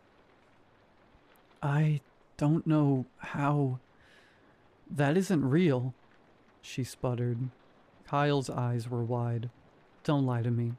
I knew there was something going on between you two. That guy wasn't even funny, and you laughed at everything he said." Then he dropped the photo into the dirt and turned away. Tears were flowing now. "Please, Kyle, I love you. I'm sorry." "You can find your own way out of here. You're not my problem anymore." He started to walk away and I tried to grab him and stop him. He turned and grappled with me, then managed to land a heavy punch on my jaw. I let him go. He immediately began walking. "We can't let him go," Jenny pleaded. "If he wants to walk straight into those things, let him. I'm tired of getting hit in the face." She sniffed but didn't say anything else. After we finished packing, we headed out on the trail. Kyle was nowhere to be seen. I could see his tracks for some time until they vanished suddenly, and completely in the middle of the trail. I did not mention this to Jenny. Jenny, for her part, wept as we walked and went on about Kyle. I can't believe I let him walk away like that. You don't believe I meant to hurt him, do you? What have I done? Her voice was an ambient buzz to me. My only goal was to get out of there alive, not to be a counselor for her relationship issues. Mostly I just let her talk while I watched the tree line. The sun was beginning to set as we crested one final hill overlooking the parking area at the start of the trailhead. There were 2 vehicles there, my truck and presumably Kyle and Jenny's car. The parking lot was separated from the trailhead by a narrow stream that flowed year-round. At this time of year, one could simply hop over the stream to avoid touching the water. At the bottom of the hill facing into the trees was a figure that looked unmistakably like Kyle from behind. Before I could say or do anything, Jenny was already scrambling down the hill. I shouted, "Jenny, wait!" She ignored me, and I watched helplessly as the figure turned around just as she reached it. It indeed looked like Kyle, remarkably so. At this distance I could tell no difference, save for the calm grin plastered across its face. Jenny's reaction was too slow, and the figure grabbed Jenny in an iron grip and began dragging her into the forest. She screamed. I sprinted down the hill, but 3 more of them emerged from the forest, blocking my path. I stopped as they began advancing toward me. All the while I could hear Jenny's screams move deeper and deeper into the trees. I took a step back, then felt something from behind grab my pack. I struggled for only a moment, as I unclipped the pack and ran towards the parking lot, avoiding the things in front of me. They moved with intention and purpose, but at a speed no faster than a brisk walk. I looked back only a moment, to see about a dozen of them coming after me. I sprinted and jumped across the stream and ran straight for my truck. As I turned to face them, I could see that they were all stopped just before the stream.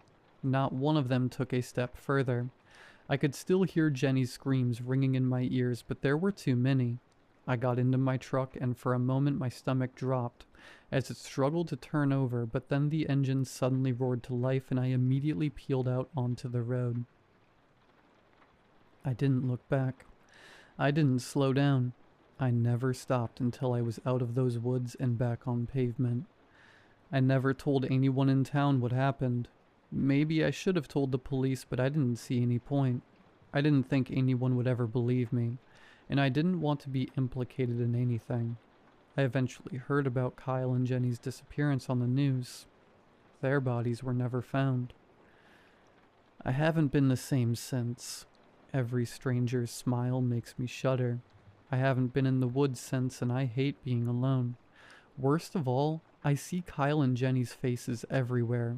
In my thoughts, in my dreams, and sometimes in random crowds, but what I fear most is the day when I run out of places to go, and I see them with grins plastered on their faces.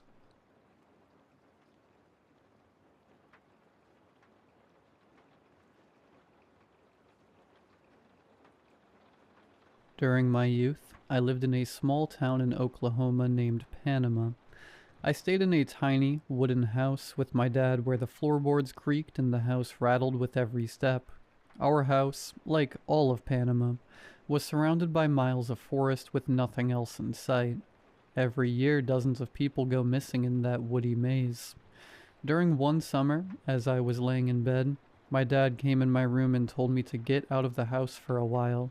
"You're 14 now, Mike. I trust you to play in the woods alone. Just don't go too far. Never let the house leave your sight." I usually just spent my summers in my room reading. It was a small town, and I was too shy to make friends with the few kids that lived around there. I found a tall oak tree to sit under, and was in the middle of picking at the grass when I heard a sound in some bushes a few feet in front of me. I jumped at first, but relaxed when I noticed it was just a dog. I was surprised. Not many stray dogs could be found this far out in the woods. but that thought left my mind when I really looked at it. It was an older, female dog of medium height. She had blue eyes and a short, black coat of fur that covered her slender body. However, she had small, gray lumps on her skin that looked fleshy and pale. I assumed it was some kind of tumor, but she seemed to be in fine health. In fact, her eyes had some sort of intelligence about them that I'd never seen in a dog. She walked slowly towards me and wagged her tail, and I smiled knowing I had found a friend for the summer. We spent the next month chasing each other through the woods and swimming in the small pond behind my house. I knew my dad would never let me keep a dog, but she seemed fine out there. She never ate the food I snuck her, or drank the water from the pond, but she remained perfectly healthy. I named her Luna, and she became my best friend. One night, I woke up to howling in the woods. It sounded like Luna, but she never cried like this. The only noise she made was quiet, gentle barks. I slipped on my shoes and started sneaking out of the house. I knew the right floorboards to step on and left my house without making a sound. I hesitated before entering the woods. I'd never been out here alone in the dark. The trees that I knew so well towered over me like dark giants, glaring down from above. Nervously, I entered the woods and began walking towards the sound. As the cries grew louder, I began to run. I ran until I could no longer see the house, and I was surrounded by nothing but darkness and those cries that were now so loud that I wondered how a dog could ever sound like that. Eventually, after running for at least a mile, I found where Luna had gone. There was a wide hole beneath a tree that went down in a slant like the side of a triangle. Inside the hole, I heard the shouts of Luna that were getting quieter as she went further inside. I yelled her name over and over again, praying she would come out, but eventually her cries faded completely. After taking a deep breath, I got on my knees and crawled inside the hole, determined to find my friend. After crawling a few feet into the hole, I was in complete darkness. The faint moonlight could no longer reach me, and I felt so alone. However, I kept crawling on. What felt like hours passed, and the once spacious hole began to narrow. I had to duck my head down and then press my limbs tight against each other before finally resorting to laying like a worm and inching down that hole. Fear started to creep up on me. How would I turn around and get out? And how did this hole in the woods go down so deep? But I simply kept going. I felt a sharp pain in my scalp as my head dug into the sharp rocks above. My elbows were rubbed raw by the tunnel walls that somehow kept getting narrower. I cried out in pain and tried to press against the walls with all my strength, but I couldn't move them an inch. I have no idea how far down I crawled, but it felt as if I was trapped in a coffin 1,000 feet below the earth. Yet, despite this, there was enough room for me to continue inching forward. It was strange. I felt like this tunnel was almost made for me. I thought about trying to turn back multiple times, but every time I tried, I could hear the faint sound of Luna's cry, and I would continue my crawl down the tunnel. All of a sudden, the tunnel widened by a few feet, and I almost shouted in happiness. It widened and widened until I could stand up. I began walking forward until my head smacked into the wall. I expected the blow to hurt and to deepen the cut on my head that was already feeling warm with blood, but instead it felt soft.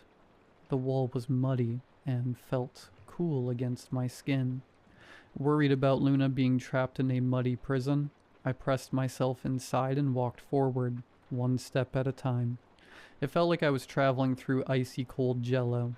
However, movement was getting easier, and the mud started to feel good. It grew warmer until it felt like I was taking a nice bath. Eventually, the mud gave way to what felt like water, allowing me to swim through it. I dived down into the dark abyss, my lungs never crying for air despite the fact that I should have long since drowned by now. An overwhelming peace filled my mind. I no longer thought about leaving or finding Luna. just about going deeper into the earth. I never opened my eyes. A voice in my head that didn't seem like my own told me that would ruin the profound peace that I felt now. I never wanted to leave. This was heaven for me. That wasn't until a small drop of blood from the cut on my scalp dripped into my eye, and I woke up from the trance. Immediately a smell of rot entered my nose. It wasn't like the rot I had smelt from dead animals or bad meat, but something infinitely worse. It's really hard to explain. The smell felt impossible. It was like something had been rotting for generations without ever fully decaying. I instinctively started gagging, but stopped when the water that now felt harsh and cold entered my mouth. The taste was infinitely worse than the smell, and I began to cry as I choked down that rotten liquid. Despite the taste, it looked perfectly clear, yet I could tell there was something unnatural about it. I could breathe it like air, and it filled me with strength. Something in my mind still screamed out, telling me not to open my eyes.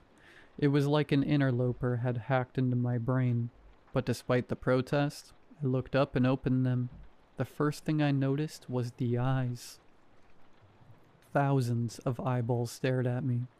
Some of the eyes had a faint glimmer of humanity, while others looked like those of wild beasts.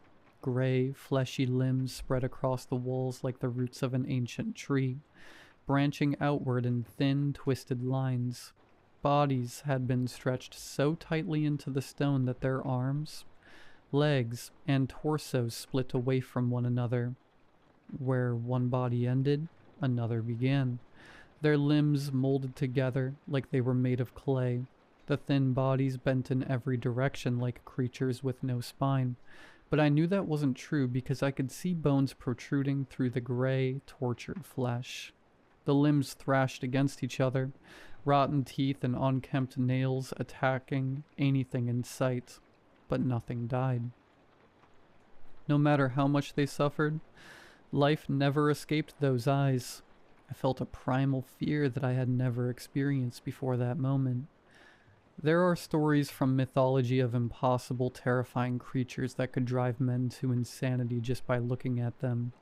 Now, in this moment, I understood how those imaginary people must have felt. There are some things that the mind simply can't comprehend. The voice in my head was screaming now, telling me to close my eyes and keep swimming down. As the tunnel went deeper into the earth, it had slowly narrowed without me noticing. Because of this, I could see the entire creature that lay at the bottom of the hole. It was a massive clump of gray, pale flesh that pushed tight against the walls.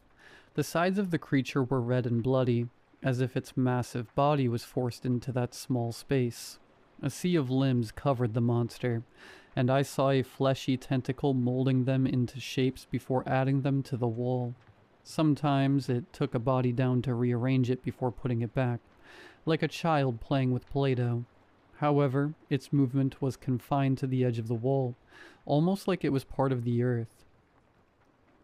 I never took a clear look at the center of the monster, but from the corner of my eye, I could see what looked like the start of a wrinkly smile, like the mouth of a newborn baby. All of this took place in the span of a few seconds, and suddenly my fear caught up to me. Despite the fact that my limbs were tired and sore, the sight of that thing gave me newfound strength. I swam up hard, going as fast as my small body could take me. Instantly, the thousands of mouths along the wall rang out in a cry. It was loud and almost unbearable.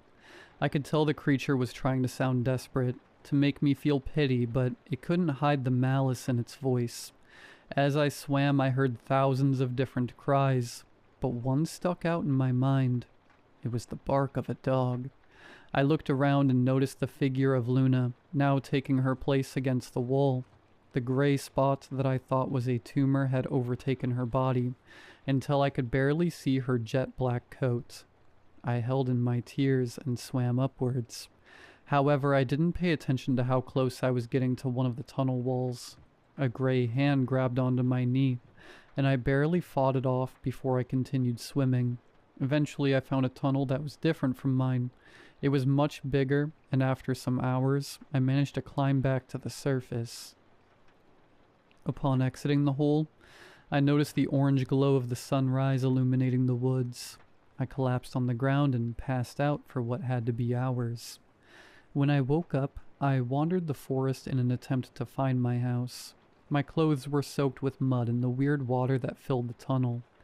I smelled like death, but I knew that even if I took off my clothes, the rotten liquid would still remain on my skin. Eventually, I recognized the road and walked for 3 miles back to town.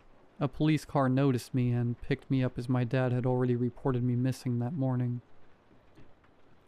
I never told them what happened. I just couldn't. I said I woke up in the middle of the woods and that I had no idea where the mud and smell came from. Years went by and that experience never faded from my mind. I left that town as soon as I could and moved out to California, where I lived alone in a crappy apartment. I was content with that life until one morning when I saw a small gray lump on my knee. I cut it off, but it kept coming back. More appeared and they eventually started covering the entirety of my legs and back, no matter how many times I cut them off. That same voice entered my mind from before. At first it was only a whisper at the edge of my thoughts. Then it began speaking over them, drowning out every attempt at reason. Now when I try to think, all I hear is that voice, and mine feels like just a distant echo fading deeper into nothingness. I'm writing this from a motel in Panama on my laptop. I can't fight it anymore. The only thing I want is to go back and feel the warm embrace of that liquid within the tunnel.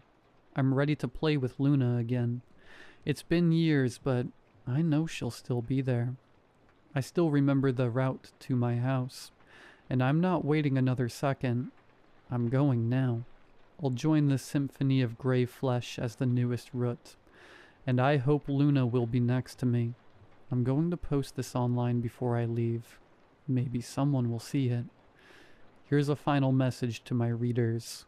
If you ever find yourself in Panama, Oklahoma, take a stroll through the woods.